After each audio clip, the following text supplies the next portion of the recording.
Oh my goodness. That thing was stuck. What the hell? What is this? That's, oh shit. What the hell is wrong with this thing? No matter how much you shake and dance, the last two drops always land in your pants.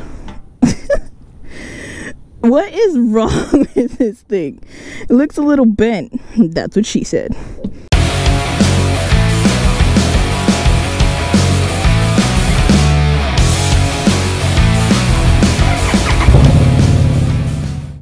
What's up, Riveter Nation? This is Halo the Riveter coming at you. It's a beautiful morning in Texas. Alrighty, so today I'm going to be talking about why I chose the Street 500, the Harley Davidson Street 500, or the XG 500, the same thing. Alright, so first of all, as many of you guys know, if you watch my other videos, whenever I decided that I wanted to learn how to ride a motorcycle, I wanted to do it the right way, quote unquote, and I wanted to take a class. Harley was the best fit to do that. So in the riding academy, you basically learn on this model, on the Street 500.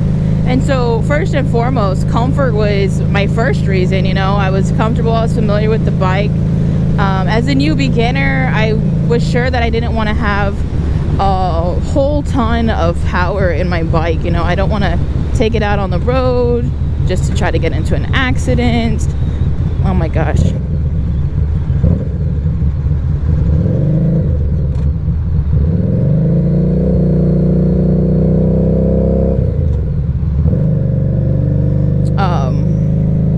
I don't need a whole lot of power, you know. I was just, at that point I was figuring if I still wanted to continue how to ride a bike, this would be comfortable. I know I wasn't going to use it as my main commuter. I have a good reliable transportation, so I wasn't needing anything like that. I wasn't needing anything high dollar. Plus I wasn't going to invest in something that I wasn't sure that I was going to continue to pursue. Even though, as everybody knows, once you join the riding academy or once you rev a motorcycle engine or sitting on it and let it just take off, you're going to be obsessed with it. That's just how we roll. All right, so comfort was a huge one. Seating stance, I'm very happy with the seating stance on my bike.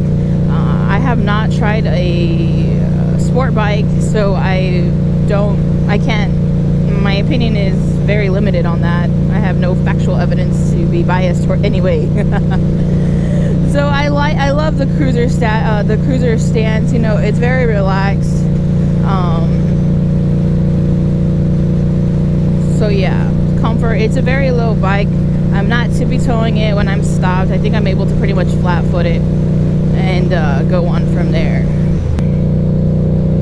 Number 2 is price point. Of course, going into dealership, I'm not looking for a huge, biggest bike that I can get. I wanted something affordable, and like I said, I already have another payment on a vehicle.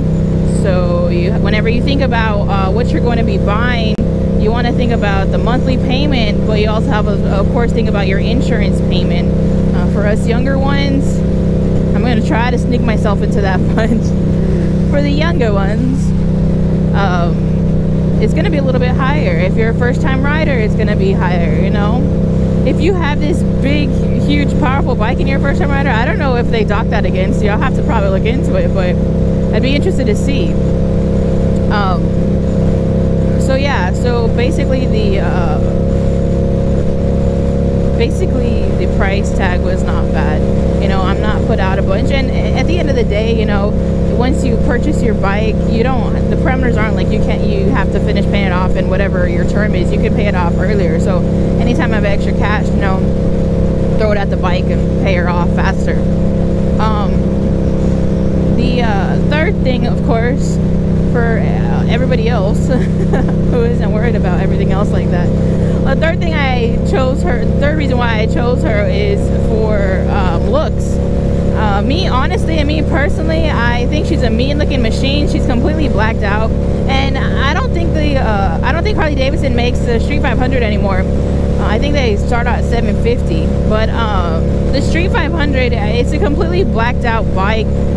All the pipes are, there's no chrome on it, you know, everything's powder coated or has black covers on it, and I'm completely satisfied with that. I've always loved like the huge blacked out look. I just think it gives the bike more of a badass appearance. And then I of course have to always shout out to Harley Davidson, because when I bought the bike, she was completely stock everything. It was a used bike, you know. She had very, very low mileage. But what Harley Davidson did is, whenever I looked at her, of course, like, she was in the very back. She was upstairs, like in the closet where all the forgotten bikes are, those poor souls. She was up there, and I had seen her before whenever I did like a tour with the Riding Academy. I was like, okay, like that looks more my style. Either her or the Iron 883. They had like an old 2009 Iron.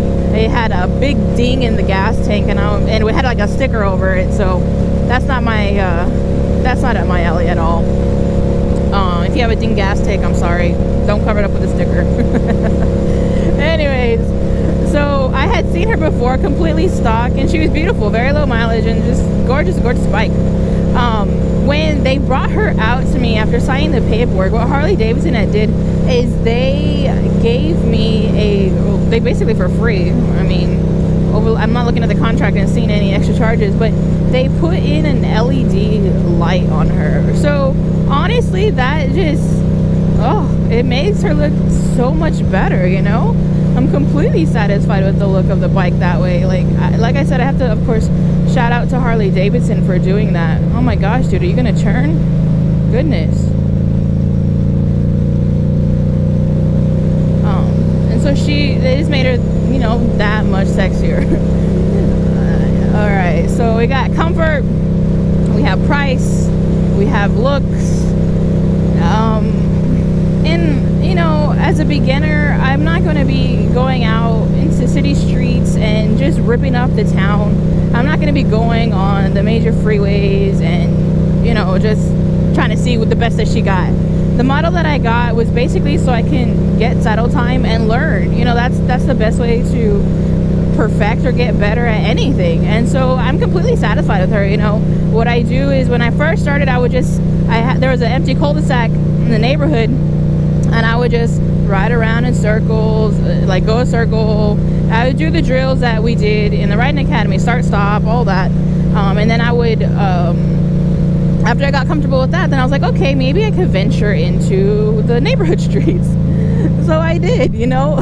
I started going, you know, and of course the streets are dead, so there's no real like traffic, and even then I don't have that much experience with traffic, which I'm perfectly happy with.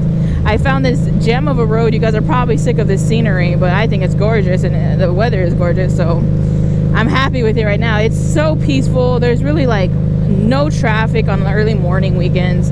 It's gorgeous, and it's a perfect time for riding, you know, just getting the experience with the stoplights. I'm not getting any experience with traffic because I'm not going into any traffic. I think I need to get some gas in Onyx.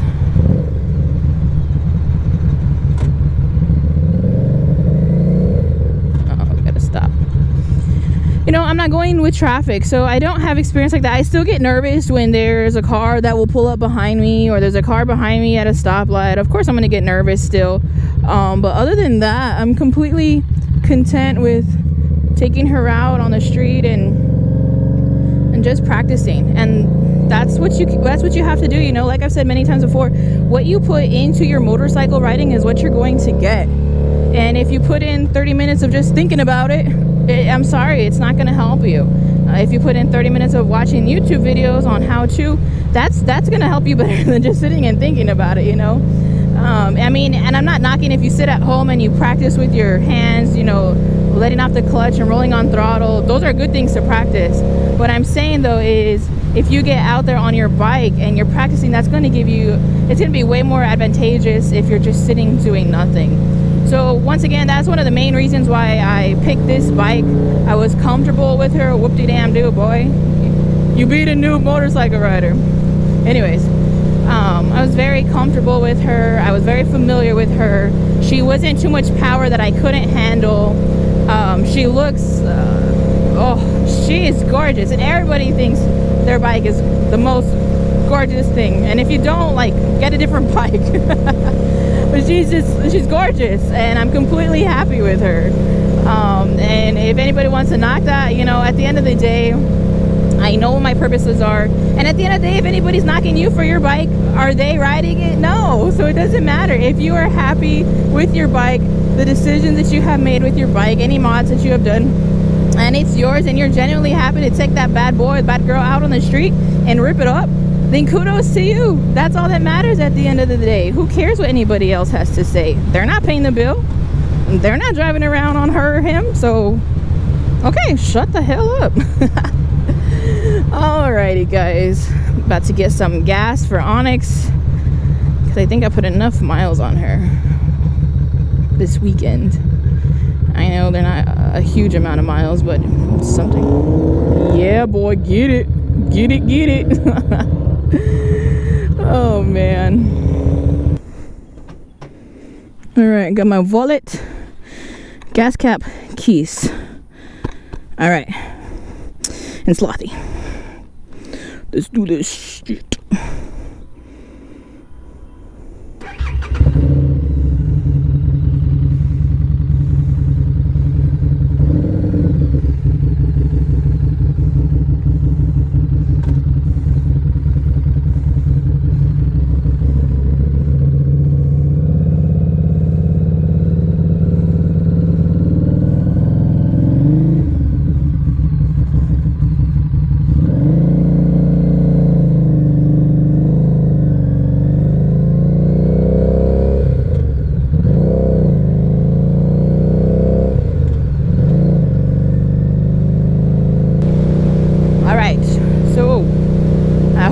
That was enough information for now. Stay safe and rubber side down.